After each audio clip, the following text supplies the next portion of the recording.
I listened to anything with the guitar on when I was a kid, you know.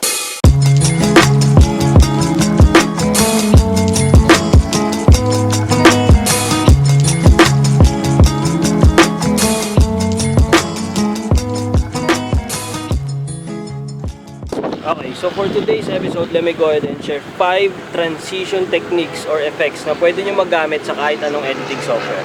Let's go!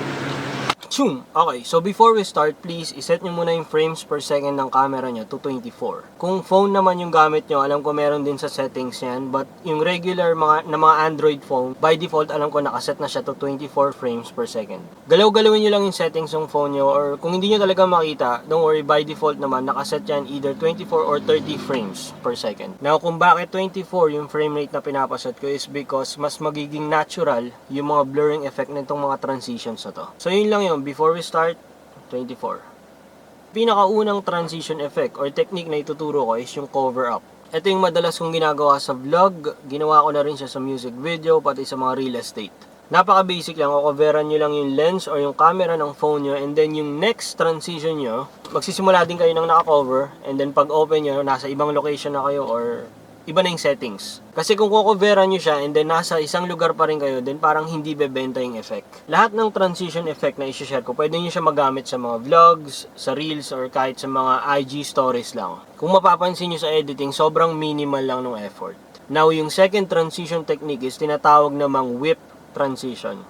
Sa lahat ng basic transition na alam ko, itong cover tsaka yung whip, yung madalas kong ginagamit. For the whip transition, napakadali niya lang din gawin. All you have to do is yung sudden liko, or yung biglang flip ng camera. Using the same direction kanina, papunta sa left side ng camera. Ganun din, sa next transition or sa next scene nyo, you have to make sure na parang pumunta din siya sa left side.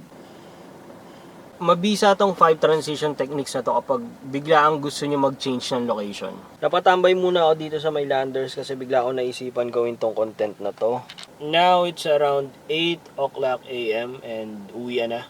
Etong mga nakaraan, umuulan-ulan na ulit. Buti na lang kasi nga sobrang init na talaga. Parang kada taon, palala ng palala yung init. Ang problema naman kasi pag nagtag-ulan or bumagyo, grabe din yung disaster. Kaya minsan di mo alam kung saan ka na talaga lulugar, no? Parang gusto ko ng time-lapse yung movement ng ulap dito kasi ang astig. Teka. You have to make sure na hindi siya naka-autofocus. I-adjust natin yung brightness. Nakaset na yung focus, tama na yung brightness. Let's go para sa time-lapse. Okay, so yung next video transition naman is yung tinatawag nila na shove or shove it transition. Basically parang, tangina, init na dito ah. Etong transition na to, first time ko lang siya ginawa dito sa video na to kasi nakita ko lang din siya online pero naastigan agad ako. Pinaka-concept niya lang is coveran mo yung camera parang partially, and then you have to make sure na parang makikita pa rin yung part ng kamay mo.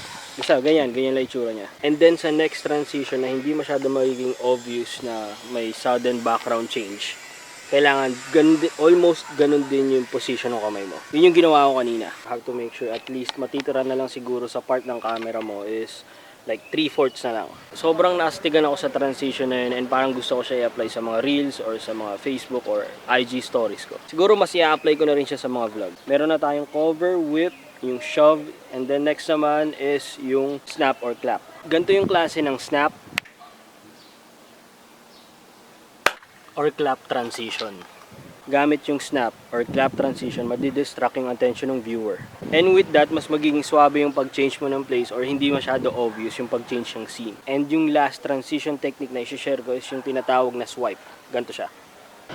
Boom. Okay, so first time ko lang din ginamit tong transition na to. Siguro para mai-apply ko to sa mga videos ko, kailangan ko lang din talaga sanayin yung action ng pag-swipe. And yung pag-change ng location kasi tingin ko dapat nagmamatch din yung sound. Ewan ko, malalaman ko sa editing.